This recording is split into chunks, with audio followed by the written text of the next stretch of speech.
Welcome to another episode of Science Sessions, hosted by Caroline Sessions, bringing science to YouTube.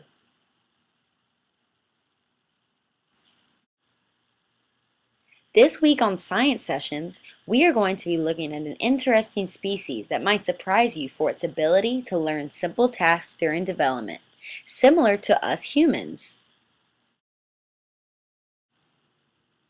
Child development is a fascinating subject where nature versus nurture often is at debate. The term innate, coupling with nature, describes a behavior that is inherent in the organism through genetic transmission. A learned behavior, on the other hand, describes an action that is modified through the organism's experiences. However, scientific research shows that these two are not mutually exclusive, and unique behaviors among species are caused by a variety of factors. Observing children learn how to do simple tasks is an example of innate behaviors that may be modified with experience. Many know that the most recent common ancestor of humans is the chimpanzee. This is evident in this animal's ability to learn and develop different tasks, such as using sticks to gather food, similar to when a parent teaches its child to use a spoon to eat.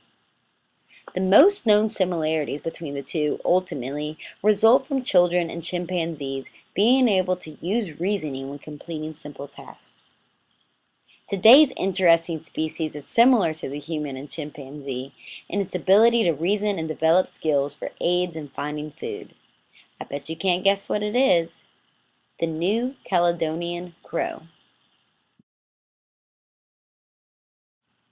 In this week's study, we will see how the Caledonian crow can be just as intelligent as us humans during development. New Caledonian crows have been observed and studied because of their ability to use long twigs as tools to assist in feeding behavior. In their natural habitats, the crows use twigs to probe into logs and branches to retrieve large grub inside. Other species of animals might do similar actions, but the Caledonian crow is unique. It probes the inside of the log repetitively to agitate the grub. This causes it to bite at the twig rather than the crow simply stabbing at the food. This makes the crow both unique and elite in its mastered ability to forage food. In today's study, scientists observed how social influences might be affecting the inherited tool use behavior in these crows. Researchers predicted different observable patterns relating to insight, genetic control, manipulatory tendency, and perception action development.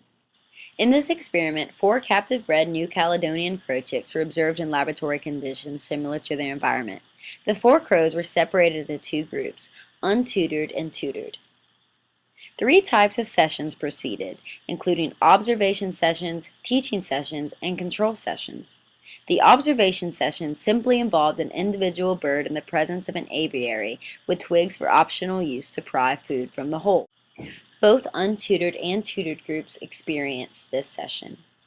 The teaching session was only subjected to the tutored group. It involved the same situation with the aviary, but also introduced human interaction, demonstrating how to pick up the twig from the floor and use it to retrieve the meat in the hole. This was the first time that the tutored males experienced this action. The control sessions were similar to teaching sessions, but food was simply placed next to the hole at appropriate times to ensure local spatiality and timing were not factors in the learning and frequency of successful foraging by the crows. This image represents the bird using a twig to try to get food out of a hole. A type of chart called an ethogram was created to record the observable behaviors done by each crow. Touching was defined as the precursor actions that resembled aspects of mature tool use, while insertion was characterized as successful tool use with the extraction of food from the hole. One important characteristic described in the ethogram was protoprobing. This was an especially important action that was identified as illustrating correct tool manipulation without the actual retrieval of food. Protoprobing is the last stage of tool manipulation before success with insertion. This video clip is an example of the crows in this study exhibiting the proto-program behavior. The crow repeatedly taps the twig on the branch, but never achieves in finding or foraging for food. However, the action of manipulating the twig is indeed present. This clip shows the crow doing the same behavior but with a piece of meat instead of a twig. This illustrates that the mechanism for the crow to do the behavior is a stereotyped action pattern, where the sophistication of the behavior is a result of the environment during development. To analyze the data, researchers compared frequencies of the different actions represented in the ethogram relative to age and weeks after branching. In the following graphs, the black circles represent birds that were tutored, and the white circles represented the birds that were untutored. As you can see, the frequency of all analyzed behaviors increased with age. This outcome was expected since researchers knew the action pattern was innate and had potential to be developed over time as in natural settings. By comparing tutored and untutored birds, researchers were able to see whether social factors had an effect on the rate of development of these action patterns.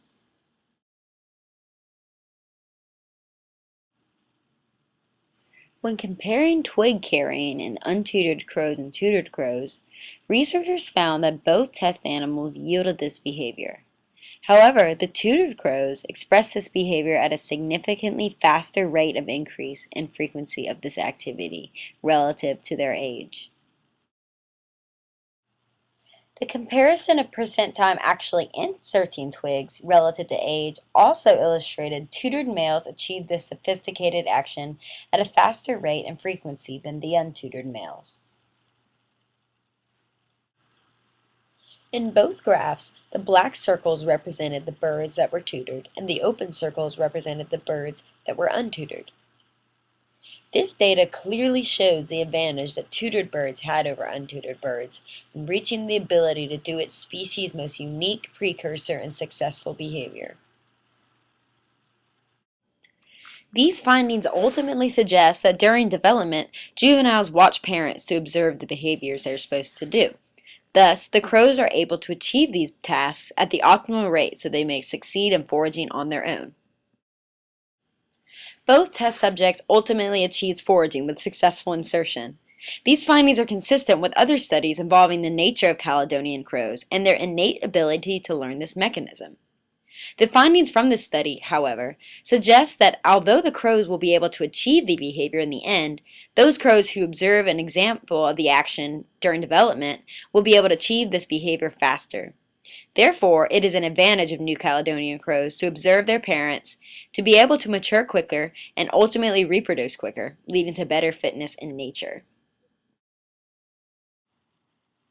Exciting new studies and recent developments about the unique Caledonian crow further support that it uses causal reasoning when using tools to forage. In this image, we see the crow using a hook-shaped twig rather than a straight twig for its more effective ability to catch prey. Thus, these crows are able to differentiate between which tool will be more successful with the given circumstances. As we learned today, the Caledonian crow is a magnificent species to study. Although it is very different from us humans and other species we know are also considered intelligent, the crow's ability to improve an innate behavior with a tutor and use causal reasoning to do so illustrates the brilliant mind of the crow. This ultimately introduces many more species potentially having social abilities that make them unique and functioning at an optimal level. These crows are so intelligent, who knows what they will do next? Thanks for tuning in to Science Sessions. Remember to visit us again to see what amazing creature we present next.